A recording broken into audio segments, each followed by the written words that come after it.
Hello! It's been so long since I've gone live. I used to love going live, and it's actually sort of why I started my new account, because I started getting uncomfy with the idea of a bunch of people watching me live, but I do enjoy it. I like the freedom of just being able to talk and interact real time. So I want to do it more, and hopefully I will. But what prompted this particular live is that I just shared a post. I just shared, it was like a funny, jokey post that said, "My milkshake brings all the boys to the yard," and then I crossed out the milkshake and wrote, "Attraction spell brings all the boys to the yard," and I thought it was pretty funny. But I was writing the caption for it, and I was thinking about attraction spells in general and good ways to write an attraction spell. And I talked about this section in my new book, the Green Witchcraft Journal, that is all about attraction, all about using flowers in your witchcraft practice as a way to, because the plant uses the flower in that way, so that's kind of how we can harness that same energy in our own magic, is by looking at, observing nature, observing how nature uses why those things exist in nature, and how we can sync up with that energy or tap into that same energy in order to create that in our magic. So I wanted to do a little bit of book reading from the book. I have it here. Sorry, it's backwards because of mirrors. But I thought I'd just read the section, kind of give you an idea of what to expect from each section, using the flowers, section 4, Flourishing with Flowers, as an example. So, section 4, so Green Witchcraft Journal, section 4 is Flourishing with Flowers. I'm just going to read what I wrote here. Each section has a little intro where I get a little bit more personal, because the rest of it is mostly for you to put in your own experiences, and this gives you some background about why I chose these things for these sections. So I'll read it to you. When I was younger, we celebrated Mother's Day by planting the flower pots in the garden. My family worked together to arrange the flowers and create something beautiful.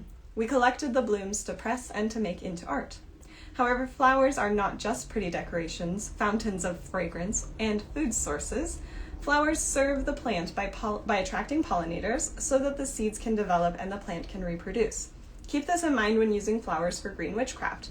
They can be a very powerful addition to the spell and ritual for any spell or ritual for creativity, confidence, attraction, and beauty.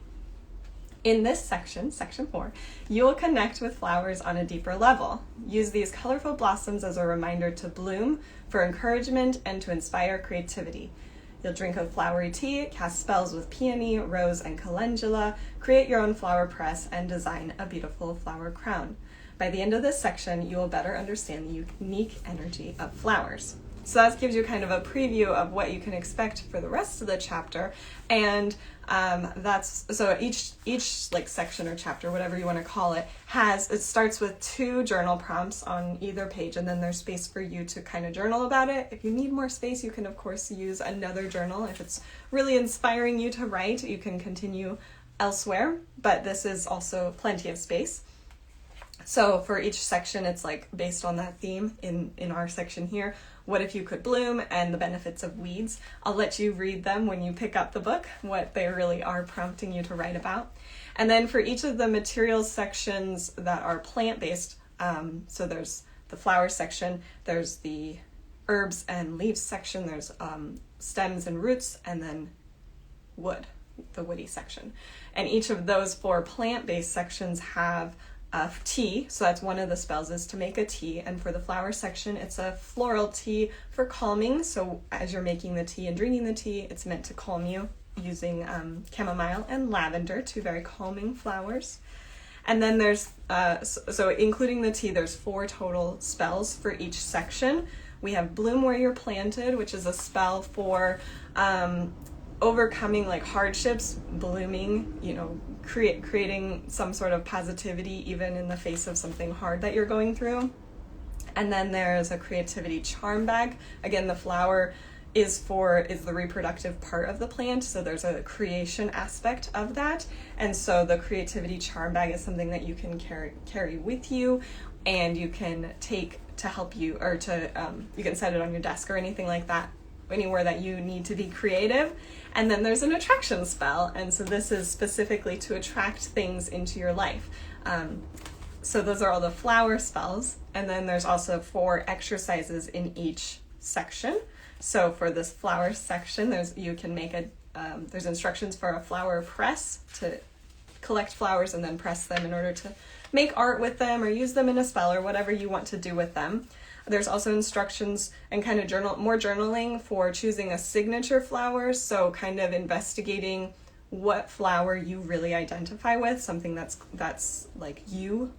You can see yourself in that flower. It has a lot of properties similar to yourself. And then keeping flowers on your altar as part of your seasonal changing.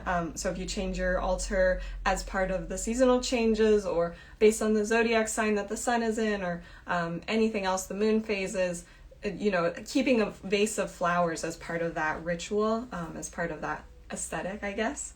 And then the final exercise in the flowers section is to make a flower crown. And so it's just instructions on how to actually do this. It can be something that you put together as part of a spell to wear during a spell to give you some of that floral energy, that creativity, that attraction, even if that spell isn't about that.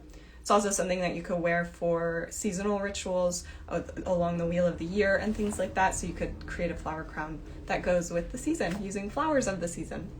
So anyway, I just wanted to share what you can expect from the book. I do hope that you pick it up so that you can go through these exercises and you can learn from flowers in this way. And I hope that even so, I hope that you begin looking at flowers in this way, and nature in general, all the things that nature can teach us based on why it exists in nature. We talked about flowers today, but all of the other aspects of nature, what it can teach you just by observing it, experiencing it, meditating with it, journaling about it, and all of that. So I will, if you all like this, then, give me a like on the video. This will probably be a replay for most of you. If you like it, let me know if you want me to come back and talk about the other sections in the book or anything else. I'd comment about what you'd like to hear about. I hope to go live more often. I'll see you next time.